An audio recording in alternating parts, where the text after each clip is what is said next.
تو پھر اس کی ذات کا صرف مسئلہ حل نہیں ہوتا بلکہ اس کی قوم کا مسئلہ حل ہو جاتا ہے. وہی قومیں ترقی یافتہ قومیں کہلاتی ہیں جن کے جوانوں میں شعور اور بیداری ہوتی ہے، اور جس کا نوجوان 9-10 بجے تک سوتا ہے تو اس قوم کی تقدیر بھی سو جاتی ہے. جن قوموں کے جوان تہجد کے وقت اور فجر کے وقت اٹھتے ہیں ان قوموں کے نصیب بھی جاگ جاتے ہیں. تو جوانوں پہ ساری بنیاد ہے، ساری فاؤنڈیشن جوانوں پہ ہے. اگر ہم اپنے اندر چینجنگ لانا چاہتے ہیں، بدلاؤ لانا چاہتے ہیں، انقلاب لانا چاہتے ہیں تو ہمیں ایسے جوانوں کی قربانی کی ضرورت ہے جو دین پر جم کے دکھا دیں. اللہ نے کئی مرتبہ ملکوں کے فیصلے کیے یا جنگوں کے فیصلے کیے، وہ جوانوں کے جذبات تھے. آپ اسلام کی کوئی جنگ اٹھا کے دیکھ لیں یا کسی ملک کی فتح دیکھ لیں، چاہے وہ ترکی کی فتح ہو، چاہے وہ کسی مصر کی فتح ہو، چاہے وہ افریقہ کی فتح ہو، یا اندلس اور اسپین کی فتح ہو، چاہے سندھ کی فتح ہو، اس کے پیچھے جوانوں کی قربانیاں ملیں گی، اس کے پیچھے جوانوں کے آپ کو جذبات ملیں گے. کوئی زیادہ عمر بھی نہیں، 17-18 سال کا نوجوان ہے یا 20 اور 21 سال کا نوجوان ہے، سندھ سارے کو وہ فتح کر جاتا ہے اور یہاں پر اسلام کا جھنڈا گاڑ دیتا ہے. 17-18 سال کی کیا عمر ہوتی ہے، اور یا ہندوستان کا سینہ چیر کر سندھ کے اندر اسلام کا پرچم لہرا دیا. یا افریقہ کے جنگل میں وہ عقبہ بن نافع 20-21 سال کو نوجوان ہے جس نے درندوں سے جنگل کو خالی کرا کر کیروان کا شہر بسا لیا. وہ موسیٰ بن نصیر یا طارق بن زیاد جن کی عمر 22 یا 23 سال ہے، یہ نوجوان اندلس میں صرف 7,000 کی فوج لے کے جاتے ہیں. سامنے 1 لاکھ کا لشکر ہے عیسائیوں کا، لیکن اسی اندلس کو، اسی اسپین کو ان نوجوانوں نے اپنی کشتیاں جلا کر فتح کر لیا. اور وہ قسطنطنیہ جس کی فتح آج بھی عیسائیوں کو رلا رہی ہے اور ستا رہی ہے، وہ صرف 21 سال کا نوجوان تھا جس کو ہم محمد خان، سلطان محمد خان الفاتح کے نام سے یاد کرتے ہیں.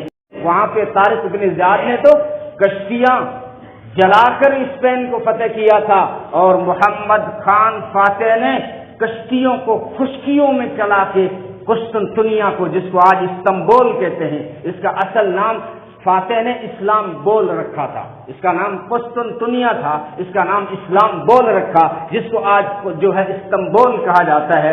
یہ 21 سال کا نوجوان تھا. خشکی میں کشتیاں کیسے چلائی؟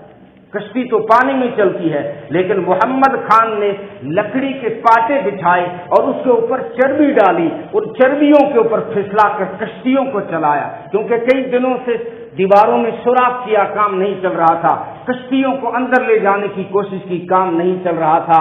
اور سیڑھیاں بنا کر لکڑی کی دیوار کے اوپر چڑھنے کی کوشش کی، لیکن اوپر سے آگ کے گولے برستے سے کام نہیں چلا. تو پھر راتوں رات خشکی میں اس نے لکڑیاں بچھا کر، لکڑیوں پر چربی ڈال کر اس کے اوپر کشتیاں چلا کر اسی قسطنطنیہ کو فتح کر لیا.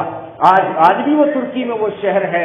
آج تو اس کی دارالحکومت شاید انگورا بن گئی ہے، لیکن یہ تاریخی شہر ہے قسطنطنیہ، جس کے جو ہے عجائب گھر میں حضرت علی کے ہاتھ کا لکھا ہوا قرآن موجود ہے، جس کے عجائب گھر میں حضرت عثمان کے ہاتھ کا لکھا ہوا قرآن موجود ہے.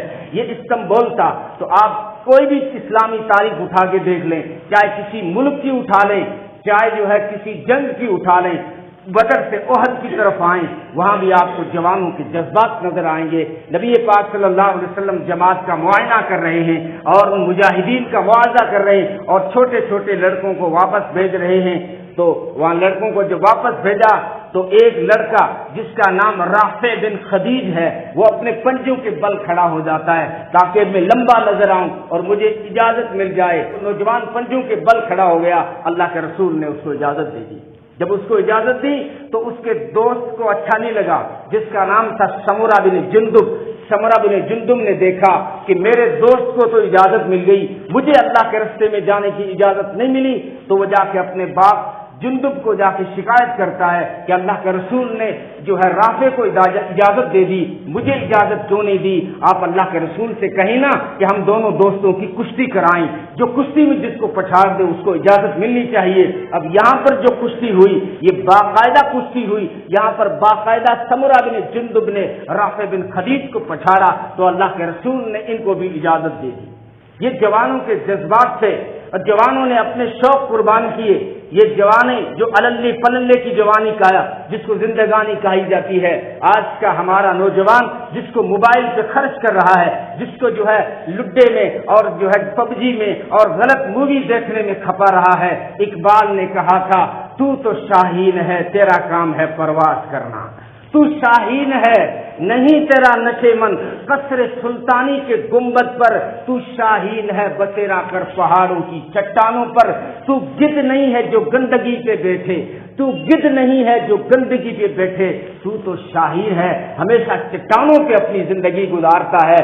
تو شاہین ہے تیرا کام ہے پرواز ہے تیرا کام. شب و روز موبائل میں الجھ کے نہ رہ جا. اقبال نے جوانوں کو مانگا تھا، ان جوانوں کی جوانی کی دل دعا کی تھی.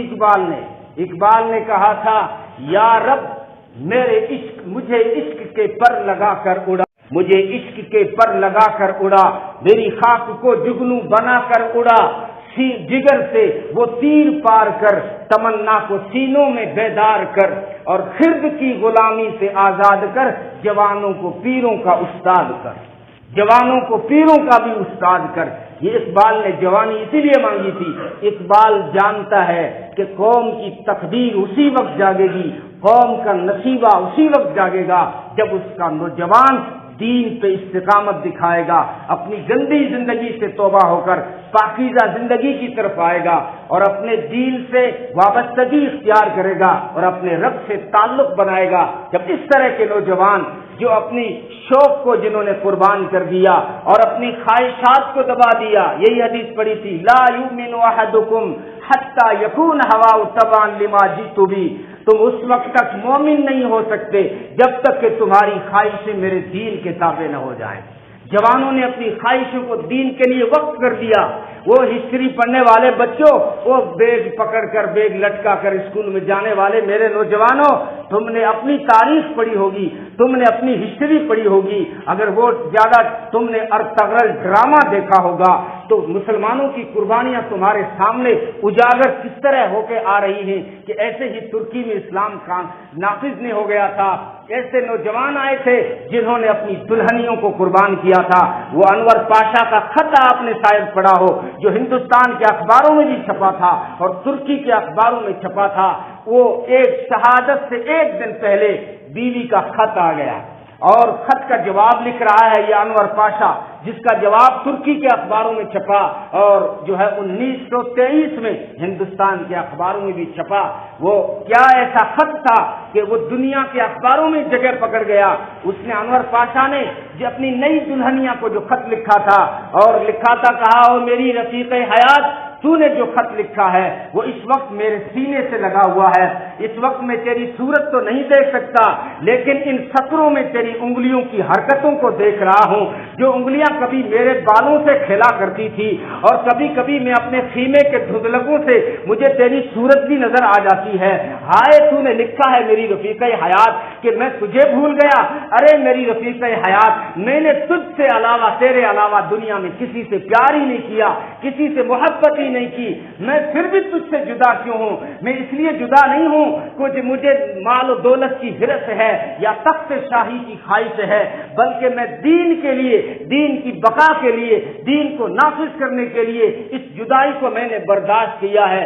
میں تو خوش ہوں میری رفیق حیات، میں تو خوش ہوں کیونکہ میری ہی محبت، تیری محبت ایسی چیز تھی جو مجھے اللہ کے راستے میں جانے سے روک سکتی تھی، میرے لیے روڑے اٹکا سکتی تھی، میرے لیے مشکل کھڑی کر سکتی تھی. لیکن اس کا کتنا شکر ہے کہ اس نے مجھے اس امتحان میں پاس کر لیا کہ میں نے تیری محبت کو بھی دین کے لیے وقف کر دیا. تجھے بھی خوش ہونا چاہیے کہ تیرے شوہر کا ایمان کتنا مضبوط ہے، تیرے ہسبینڈ کا ایمان کتنا مضبوط ہے کہ اتنی رفیق ایسی با وفا، ایسی وفادار رفیق حیات کو دین کے لیے خیر آباد کہہ دیتا ہے. اب میری وصیت سن میری رفیق حیات، میں نے سنا ہے تو امید سے ہے، حمل سے ہے. اگر تیرے یہاں بیٹا پیدا ہو تو اس سے میری قربانیاں سنانا اور اس کو اللہ کے راستے میں بھیجنا. اگر تو نے اس طرح نہیں کیا تو جنت میں تجھ سے روٹھ جاؤں گا، میں تجھ سے روٹھ جاؤں گا. یہ جوانوں نے ایسی قربانیاں دی تھی، ایسی قربانیاں دی تھی اور اپنے خواہشات کو دین کے لیے وقف کیا تھا. تب جو ہے تاریخ پھر بنتی ہے، قربانیوں کے بعد تاریخ بنتی ہے۔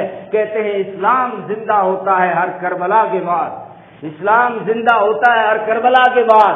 صرف دعاؤں سے کام نہیں چلے گا مائی ڈیئر، صرف تسبیح سے کام نہیں چلے گا۔ کسی بھی جنگ میں تم نے فتح حاصل کی ہے، اس کے پیچھے ایسے جوانوں کی قربانیاں ہیں جنہوں نے اپنی جوانی کو دین کے لگا دیا۔